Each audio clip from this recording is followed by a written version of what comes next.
KPCC general secretary Deepthi Mary വർഗീസിനെ തഴഞ്ഞ് Kochi corporation mayor സ്ഥാനം പ്രഖ്യാപിച്ചു.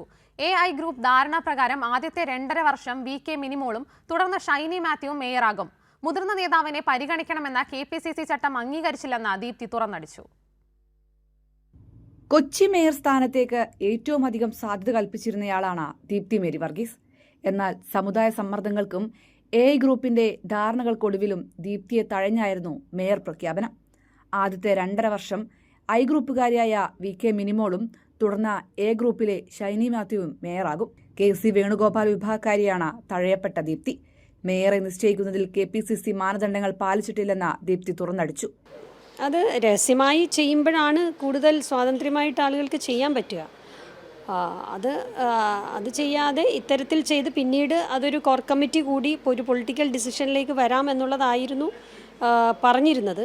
കോർ കമ്മിറ്റി ഇന്ന് വിളിച്ചിട്ടില്ല. ഒരു വോട്ടെടുപ്പ് എന്നുള്ള അർത്ഥത്തിൽ ഉള്ള ഒരു പ്രോസസ്സ് അവിടെ നടന്നിട്ടില്ല. അത് എല്ലാവരോടും ജനറലി ഒരു അഭിപ്രായം പരസ്യമായി ചോദിച്ചു എന്നുള്ളതാണ് അതിൽ തന്നെ ഇരുന്നത്. അപ്പം അത്തരത്തിലുള്ള ഒരു അഭിപ്രായം രൂപീകരണമായിരുന്നു ഉദ്ദേശിക്കുന്നതെങ്കിൽ കെ.പി.സി.സി എന്നുള്ള ഒരു നിരീക്ഷകൻ വന്നിട്ടാണ് സാധാരണ ഇതിൽ ചെയ്യുക. മേയർ സ്ഥാനത്ത് നിന്ന് വെട്ടിയതിൽ ദീപ്തി കെ.പി.സി.സി അധ്യക്ഷന് പരാതി നൽകിയിട്ടുണ്ട്. കോർ കമ്മിറ്റി വിളിച്ചില്ലെന്നും കൂടിയാലോചനകൾ നടന്നില്ലെന്നും ദീപ്തി പരാതിയിൽ ചൂണ്ടിക്കാട്ടി. ഡെപ്യൂട്ടി മേയർ സ്ഥാനത്തിന് മുസ്ലിം ലീഗ് ശക്തമായ ആവശ്യമുന്നയിച്ചെങ്കിലും പരിഗണനയിൽ പോലും വന്നില്ല. ഇതിലും ലീഗ് പ്രതിഷേധിച്ചു. മാത്യു കുഴൽനാടൻ ഉൾപ്പെടെയുള്ളവർ ടി.സി.സി തീരുമാനത്തിനെതിരെയുള്ള അതൃപ്തി വ്യക്തമാക്കിയും ദീപ്തിയെ പിന്തുണച്ചും രംഗത്തെത്തിയിട്ടുണ്ട്. കൈരളി ന്യൂസ്, കൊച്ചി.